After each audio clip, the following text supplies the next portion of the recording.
Hey guys, what's up? Guardian here, coming to you guys with a deck profile update of my Gold Paladin deck with the support from the Miyaji Academy set, V-BT03. So Ezel got some brand new support, and yeah, the deck's a lot different now. It's a lot more aggressive for sure, and I mean it's got most of the pieces still there, but yeah, it's just a lot more aggressive and brutal now as a build. So yeah, without further ado, let's get stuck into the deck, and I'll show you guys what I am playing in it. So to start with the grade 3s, we have, of course got the brand new Raven-haired Ezel. So this card is pretty nutty. So it's got two skills. The first one's an axe skill from the hand. If your Vanguard is Incandescent Lion Blonde Ezel, you can counterblast one and then ride this card as stand.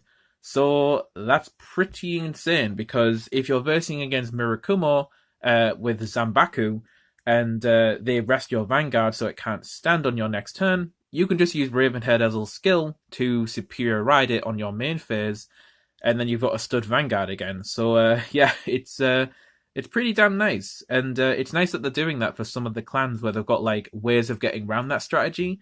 So that's pretty cool. But the other insane thing is that you could actually ride Blonde Ezel as well as Raven-haired Ezel like really early in the game, like when your opponent's still on grade 1 or grade 2.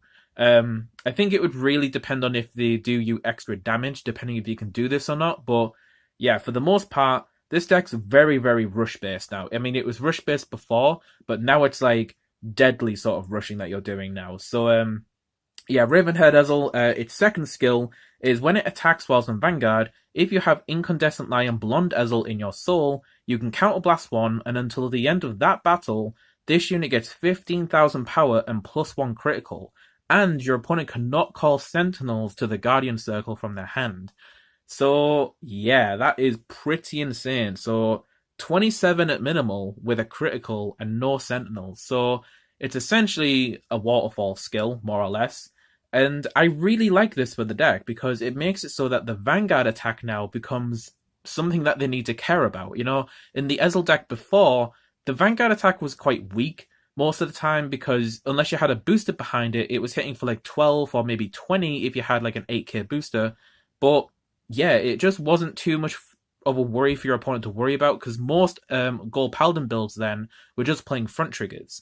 So they could take the Vanguard attack knowing that they probably will only take 1 damage at the end of the day, and then they just had your rear guard to deal with. But now, with Raven-haired Ezel as your Vanguard, you can now pressure them with that critical and the Sentinel deny.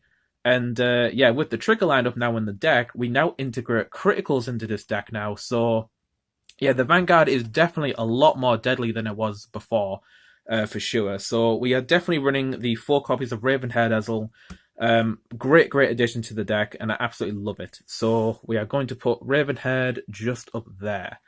So I will go through the standard cards that we went through in the first deck profile a little bit quicker, but yeah, we'll go over the new stuff for sure. So we of course have the 4 copies of Incandescent Lion Blonde Ezel, my old school avatar, my old Gold Paladin avatar. So yeah, Blonde Ezel, of course, it's got the superior ride option, and when it attacks whilst in Vanguard, you can call some from your hand. So you can still do you can still do like multi-attack shenanigans in the early game before you go into the Raven-haired Ezel. But yeah, just got to run that Blonde Ezel for the Raven-haired Ezel to have it in the soul. So running 4 of those just for consistency. And for the last grade 3, we're playing 2 copies of Battlefield Storm Sagramore. Yeah, still a great card in the deck to have. Vanguard or Rearguard when played. Soul Blast 1, draw a card, and then call something from your hand to Rearguard Circle. It's giving you a plus regardless, even though it's to your field. But yeah, still a good card to have. I have noticed some lists playing like 3 or 4 copy of these, so whether or not if it's worth taking out 1 Ezel for a 3rd Sagramore, or maybe just putting in 4 Sagramore anyway, like all together. I don't know, but that's something you could experiment with the build. But I just decided to go for a simplistic build and just go for 2 Sagramore, just for a 10 grade 3 lineup. But by all means, add some more to the deck if you feel like doing that. So next for the grade 2s, we have the main piece of the deck, I suppose. The 4 copies of Knight of Superior Skills Bowman. So yeah, when placed on Vanguard or Rearguard, discard a card from your hand to call Gareth from the deck. Yeah, it pretty much helps you get the superior ride off with Blonde Ezel if it's in your hand, but yeah, it's one of the most important pieces of the deck. And the nice thing, it does have the rearguard skill of when placed from a card ability, it gets 3000 power. So it's also a nice option to call through your deck to get the additional power boost to make it 12, and then make some 12 or 22k columns if it's on an Excel circle or not. So just a generally nice card to have, but it's mainly there for the superior ride. So 4 Bowmans.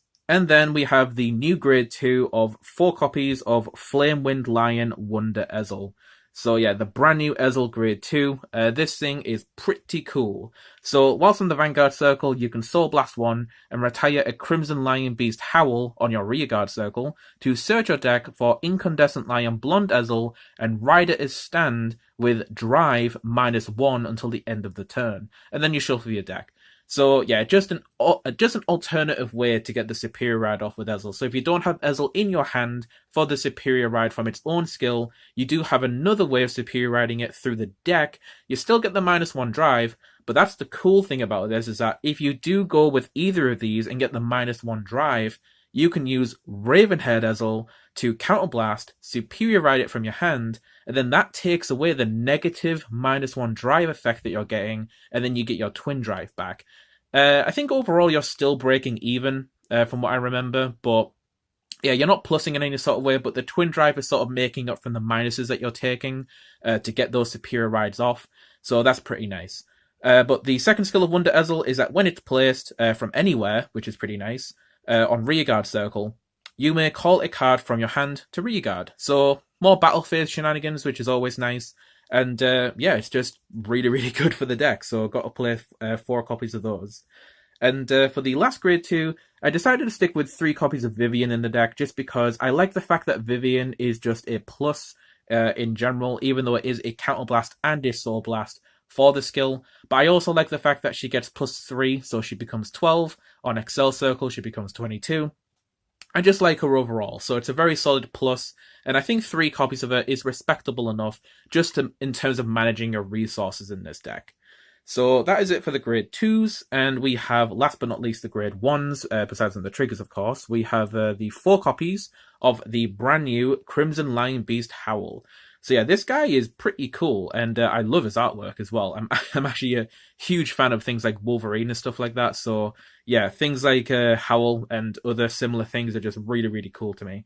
But yeah, he's a really good Ezel support card. So at the end of the battle that he boosted, if you have a Vanguard with Ezel in its card name, you can counterblast 1, put this unit into your soul, draw a card, and then call a card from your hand. So again, it gives you more multi-attack shenanigans to do, but it also helps you put stuff into your soul, which is so important for this deck because we need that soul to activate skills like Din Drain for the draw or the countercharge. Things like Vivian require the Soul Blast, and also Sagramore. So that's pretty nice to have in general. So we are running the 4 copies of Howl, and then we have the 4 copies of Gareth, of course, to go with Bowmans, and of course Howl was needed for the Wonder Ezel, forgot to mention that. But yeah, Gareth goes with Bowmans. I see some lists where they drop Gareth down to 3, but I just like sticking with 4 just because I don't know what it is with Gareth, but for some reason he just doesn't like staying in my deck. So I like to make sure I've got a good amount of them for things like Bowmans, but also just using Gareth on his own is also really good just because making him 18 or 28 on Excel Circle is still really strong. And also he's an insane booster for something like Ravenhead Ezel, because with that Sentinel Restrict, you can activate Gareth's skill, make him an 18k booster for Ravenhead Ezel, and then I think it gets Ravenhead somewhere above 40,000 power or something like that. So with a Sentinel Restrict, you're asking your opponent to dedicate a lot of shield to stop that attack, or at least a good chunk of shield to stop it. And then you've got your rear guards that they have to worry about as well. So I quite like that. So I quite like keeping Gareth in the deck as a 4 of. And you know, you can also call this guy out with the Wonder Ezel as well. So that's also cool. And then the last grade 1 is, of course, the 4 copies of Din Drain for your countercharge or your draw. And yes, I finally got all 4 of my congratulations Din Drains. Really, really happy about this. So yeah, playing 4 copies of her in the deck. So that is it for the main deck, essentially. So we've got the grade 0s left and the trigger lineup, which is, I think, the main thing people want to see, like what triggers I'm playing. So we of course have the starter Crimson Lion Cub Criff. It's still somewhat important in this deck because Blonde Ezel still uses Criff for its skill, so it has some relevancy. It's not just the standard starter, even though it is. But the triggers that I decided to go with, I definitely did want to put crits in this deck because using crits with Ravenhead is definitely really powerful. But I also liked the versatility of the front triggers because my theory was that, okay, yeah, sure, the criticals are nice, which I might as well put down. The criticals are nice to work with Ravenhead Ezel and make the Vanguard attack a lot more pressurizing. But if they put enough shield down to block that Vanguard attack, you've only got your rear guards left over. So I want to put the situation in front of my opponent where it's like, okay, you can dedicate some shield here to stop the Vanguard attack and potentially, triple critting you.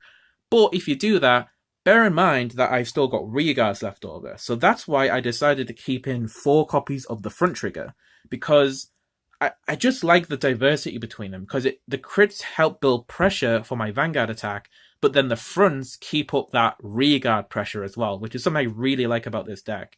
And both of these are quite good in different stages of the game. The crits are quite good early game to push your opponent for damage, but then the fronts are really good to pressure the opponent in the late game, where you've got a bit more of a board. So I definitely wanted to keep both of them in this deck. So I felt like 4 and 4 was a good enough ratio for me.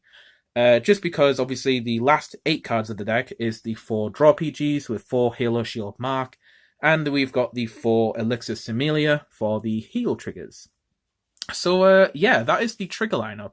Not too sure if I'm going to change it at all or not. I might just keep it as 4 and 4 because I'm quite liking I just quite like the crits and the fronts as a balance in this deck. But by all means, you could go with the 8 crit build if you want to. I've seen plenty of people go for that, but I quite like the diversity between fronts and crits in this deck because they both benefit the deck in different ways. So yeah. That is essentially the deck, guys. So I hope you guys enjoyed this video, and the video wasn't too long, which is good. I wanted to at least make it just above 10, because my last 2 deck profiles are like 17 minutes, which is a bit crazy. So yeah, that's it, guys. So thank you guys very much for watching. I hope you guys enjoyed the video, and until the next one, we have a new Gold Paladin deck, which I will profile hopefully sometime next week. We have here Great Silver Wolf Garmor. So yeah, we will be making a deck profile for this, but that will probably come maybe in a week or 2. I don't know, it depends. But yeah, looking forward to playing that deck over the weekend. So once again, guys, like I said, thank you guys very much for watching. Hope you guys enjoyed, and I will see you guys in the next video.